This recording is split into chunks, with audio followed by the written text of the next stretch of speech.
ढगफुटी सदृश पाऊस, शेतकऱ्यांची सरसकट, बियाणांसह आर्थिक मदतीची मागणी, नदी नाल्यांना पूर, शेतामध्ये पाणी घुसल्यानं नुकसान, पेरलेले बियाणं देखील पाण्यात। मारुतीपेठ, माळेगाव, मिळजानोरी शिवारातील अनेक शेतकऱ्यांच्या जमिनी खरडून गेल्यानं अतोनात नुकसान। उतावळी नदीच्या नजीक असलेल्या मिळजानोरी शिवारातील शेतीचं भयानक असं नुकसान झालं।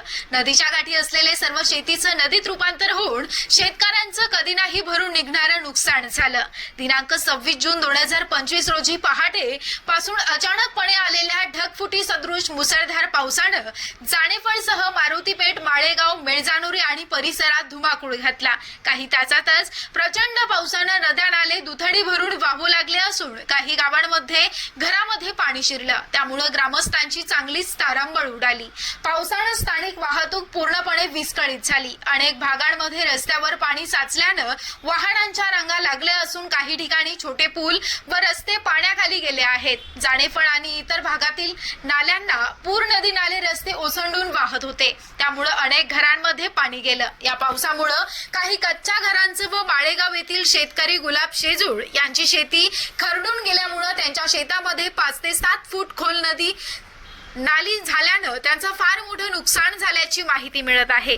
नुकसान झालेल्या सर्व शेतकऱ्यांना तात्काळ मदत मिळावी अशी मागणी तालुक्यातील नागरिकांनी स्थानिक प्रशासनाकडे केली आहे। सुदैवानं कोणतीही जीवितहानी झाल्याचं वृत्त नाही। मात्र जाणेफळसह मारुतीपेठ, माळेगाव, मिळजानोरी आणि परिसरातील अनेक शेतकऱ्यांच्या शेतीचं मोठ्या प्रमाणात नुकसान झालं।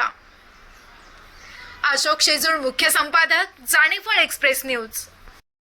बुलढाण्यातील जाणेफळ तालुक्यामधील जाणेफळ या ठिकाणी ढगफुटी सदृश पाऊस चालला आणि माझ्या मागे आपण पाहू शकता अक्षरशः पूर्ण गावामध्ये पुराचं स्वरूप आलं आहे। नदी नाले एक झालेले आहे, गल्ल्या एक झालेल्या आणि घरामध्ये अनेकांच्या घरामध्ये पाणी त्या ठिकाणी गेलेलं आहे आणि यामुळे संपूर्ण परिसर हा पूर्ण पाण्याखाली गेलेला आहे आणि यामुळे जी वाहतूक आहे ती वाहतूक पूर्णपणे त्या ठिकाणी बंद झालेली आपण पाहू शकता।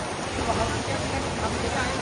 गेल्या 1 तासापासून ही वाहतूक थांबलेली आहे आणि रात्रीपासून मुसळधार पाऊस या संपूर्ण परिसरामध्ये सुरू आहे। आपण माझ्या मागे पाहू शकता ही एकच स्थिती नाही तर संपूर्ण या जाणेफळातील प्रत्येक भागामध्ये जर आपण पाहिलं तर या प्रत्येक भागामध्ये ही अशी स्थिती आहे आणि आपण इकडे पाहू शकतो।